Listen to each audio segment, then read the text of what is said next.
Secretary of Defense James Mattis once said, "Be polite, be professional, but have a plan to kill everyone you meet." Is that a good way to play role-playing games? Welcome to my channel. I focus on tabletop role-playing games, video games, and science fiction. I occasionally hear or read the phrase murder hobo as a pejorative, that they go around and they're killing everyone and they just are just so horrible. Well, we have a Secretary of Defense who's, shall we say, colorful, who's also said fight with a happy heart and a strong spirit, but he's an interesting character, and he's our Secretary of Defense right now. And he proposed that you should be ready to kill everyone that you meet. And that's the warrior spirit.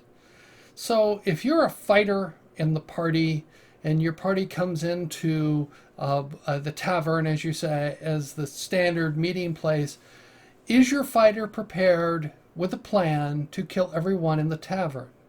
And that would include all the other characters of all the other characters in the party, if that's what you read there. Prepared to meet everyone you meet until you're part of the same team. Then you should be prepared to everyone you meet.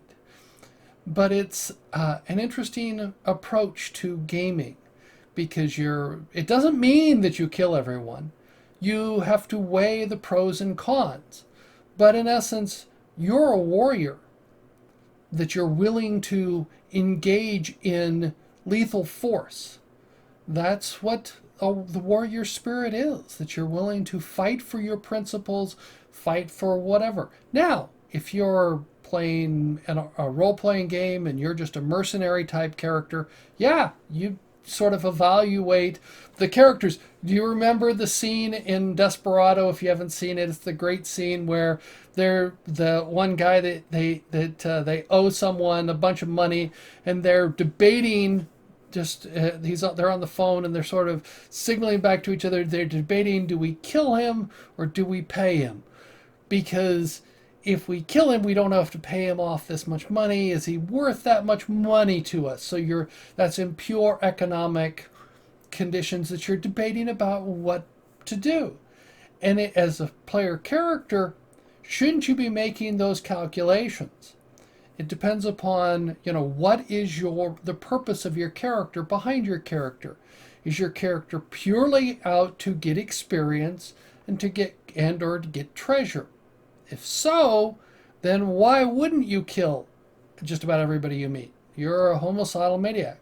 I highly recommend reading the book The Black Company by Glenn Cook. It talks about a band of mercenaries who would literally slit anybody's throat just for the gold in their pocket, because they are a very competent, professional, deadly force.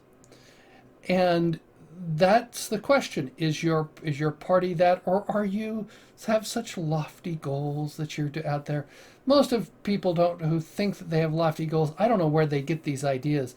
If you take a look at the Crusades, on both sides, the Crusades were very brutal. Probably the worst one was what was called the Children's Crusade. If you take a look at that, the Children's Crusade, that's where you get the story of the Pied Piper of Hamlish. They were piping to take the children down to the crusade to free the Holy Land, and almost none of the children ended up in the Holy Land. Most of them were sold into slavery. That's the truth of history. And what happens is that, yes, we're playing a game, but history does intrude into certain situations. You have to realize that the world is a rough place, and children have been treated brutally, and they've been sold and made sex slaves and everything else. So what happens is that you have to make a decision. What is your character going to do? What does he stand for? Do you sit there and decide, or is it fair that these things go on? Are you going to try to adjust the world? Are you prepared to take the consequences of your actions? If you see some injustice going on in a town, does that mean you come in and step in and are willing to take over the town? What happens if you walk into a small village and the person running the village, the constable, is highly corrupt? And you see this corruption going on and affecting things. What do you do? Do you try and put down the corruption? If you're playing, quote, a good character out for, to do things, you see obvious corruption, stealing, misappropriation of government funds is the phrase we use today, where they're stealing for that. Does that mean that you kill the constable? Do you leave the town without some sort of law enforcement capability? That's the result of actions. That's what, if you have to think about what's going to happen if you do these type of things. Or do you just turn the blind eye and move on and do other things? So it sort of makes sense to be prepared to kill anyone you meet, because you don't know. And it depends on what kind of game you're playing. If you're playing Paranoia, fun game, obviously you're prepared to kill. You need to be prepared to kill anyone you meet, because they'll be prepared to kill you. The computer is not your friend, as the saying goes. If you're playing Dungeons and Dragons, oh, what kind of characters are you there? Like I said, I love to add intrigue. You can add intrigue in a variety of ways. You could have intrigue, political intrigue, religious intrigue, various things going on. You add those intrigue, one of the things that's an outgrowth of intrigue may be death and assassination. So you kill people, you assassinate people. Are you prepared for the consequences that could have on the government structure and things going on when you do that? But that's the decision you have to be aware of. You have to be prepared. And it's I was watching a video with someone, and you're sitting there when you're planning, and someone in the back goes, someone's gonna die. Yes. That's because you're not prepared to fight. Are you really prepared to fight in any kind of situation with your characters?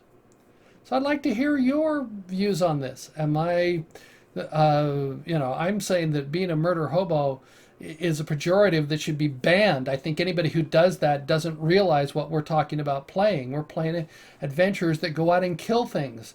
They put down the band of goblins or orcs or whatever the evil creatures that you're, quote, are attacking the town, and you have to put them down. And are they evil by nature? Or are they evil just because they were born evil? Or are they evil because they've been oppressed so long? You don't know, but you have to be prepared to execute them, and you have to be willing to follow through on the execution of those things if it goes bad. So I think that anybody who says, oh, I don't like murder hobos, I think you're playing some sort of children's game. You're not playing with adult themes. And if you're, okay, there are children's games that can be fun to play.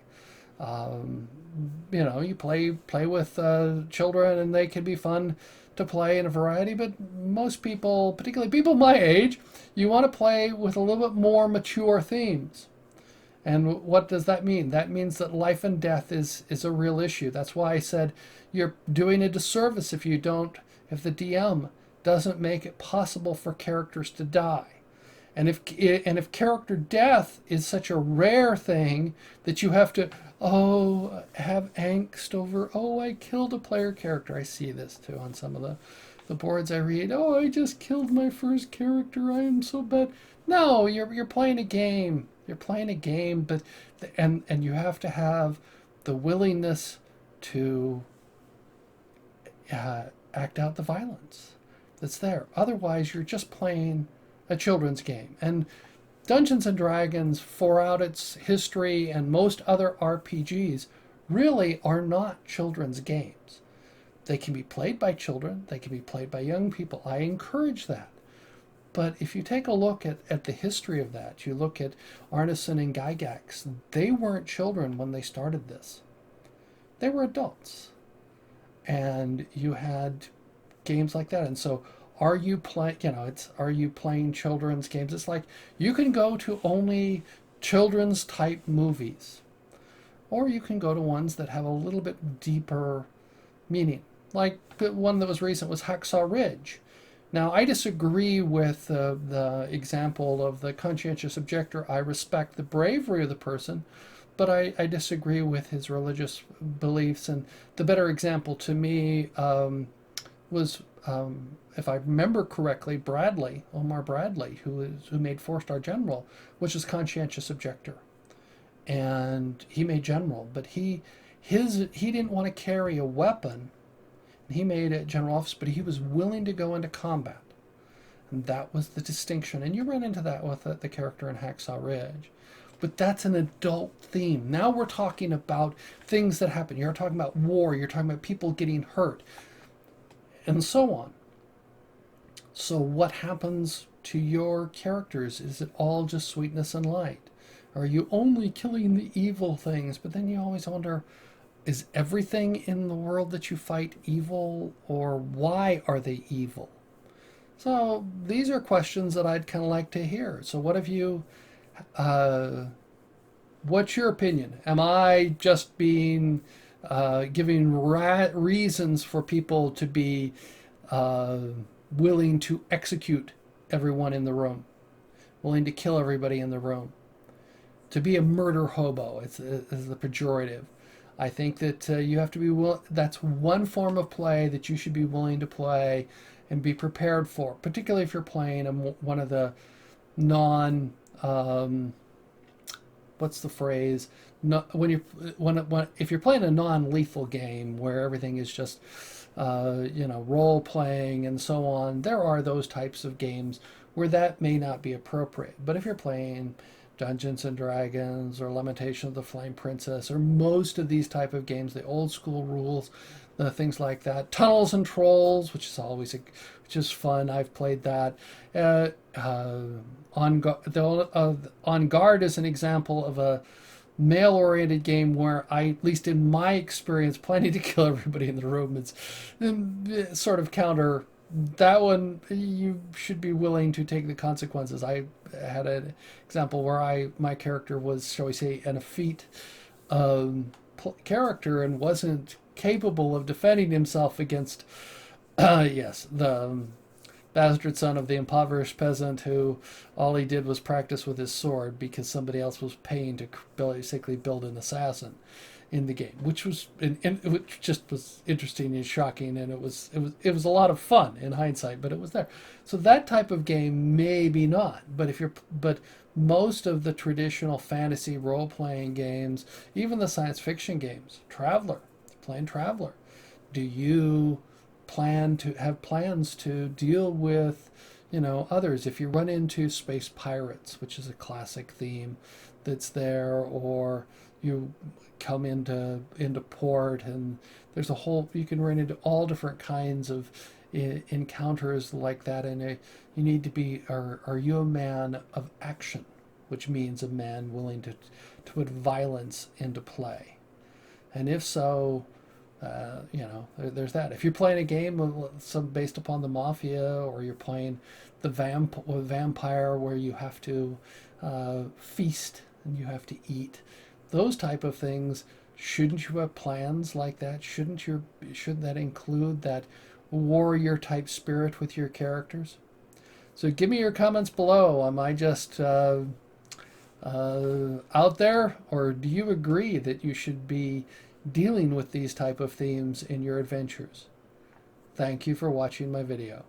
I look forward to learning what you think about this video. Let me know in the comments below. I appreciate all your comments. If you like the video, give it a thumbs up. If you don't like the video, give me a thumbs down. I appreciate both forms of feedback. If you're new here and would like to subscribe, you can click on the icon on the left. If you're interested, there's more content on the right.